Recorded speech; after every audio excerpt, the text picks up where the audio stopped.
movie audio launch.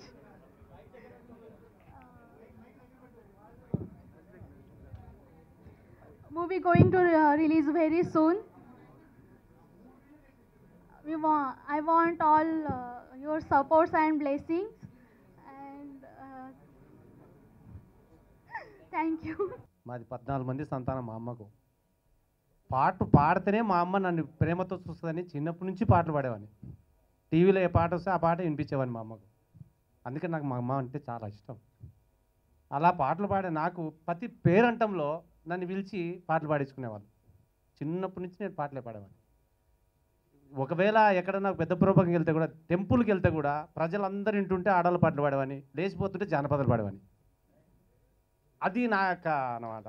మనిషి అడిగాడంటే ఆ ఫీల్ని బట్టి పాట చేస్తానమాట. అలా నేను 6వ ప్రాణం కంపోజర్గా వచ్చాను నేను ఇక్కడికి. అయితే నాకు మిరపకాయలు అమ్ముతుంటే ఈ ఘాట తట్టుకోలేక నాకు నేవల్ సెలెక్ట్ అయ్యాను నేను. అయినా మా నాన్న పంపించలేదు. 14 మంది సంతానం ఎవరు పోషిస్తారు రా, అందరు కష్టపడాల్సిందే. కండక్టర్గా సెలెక్ట్ అయ్యాను, పంపించలేదు.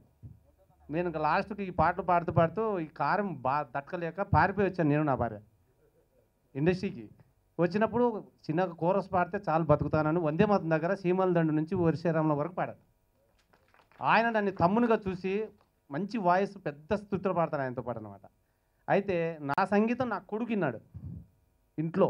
నేను హార్మోనియం నేర్చుకుని హార్మోనియం వాయిస్తుంటే నా కొడుకు పెద్ద సిద్ధ మ్యూజికల్ అకాడమీ పెద్ద మాస్టర్. ఇప్పుడు నా పిల్లలు ఇద్దరు, నా కొడుకు కూతురు ఇద్దరు మాస్టర్లే. నాకు ఊహతో వచ్చిన సంగీతం హార్మోనియం మీద రాగాలు మద్రాసులు అన్నీ నేర్చుకుని వచ్చినది ఇక్కడ 6వ ప్రాణానికి ఉపయోగపడింది. నన్ను అందరూ ఈ రోజున పెద్ద డేట్లు అందరూ నన్ను అభిమానించిన వాళ్ళే. గత నేను ఏ రోజు మ్యూజిక్ డేటర్ అవ్వాలని నాకు ఎప్పుడు లేదు కోరిక. మిరకపాయల ఘాట కన్నా ఇదే బెటర్ అనుకున్నాను.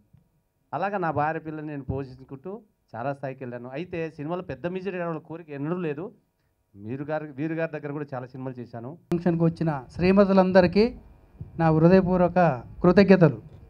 అలాగే మీడియా సోదరులందరికీ, మా మా మా పిలిచినందుకు అందరి మా మాట మన్నించి పెద్ద మనసు వచ్చిన పెద్దలందరికీ పేరు పేరున నా యొక్క నమస్కారాలు, అట్లాగే కృతజ్ఞతలు.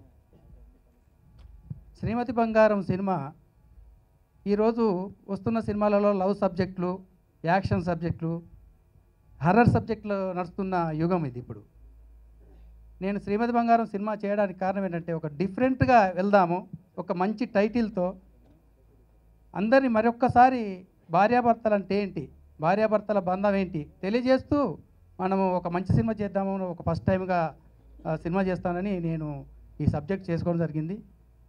మా ప్రొడ్యూసర్ చెన్న శ్రీనివాసరావు అలాగే సత్యనారాయణ రెడ్డికి వాళ్ళకి సబ్జెక్ట్ చెప్పినప్పుడు వాళ్ళు వెంటనే ఒప్పుకొని నేను సినిమా చేయడానికి నేను చెప్పిన బడ్జెట్లో ఎక్కడ వెనుకంజ వేయకుండా నాకు సహకరించి సినిమా పూర్తి చేయడానికి ఎంతో సహకరించారు.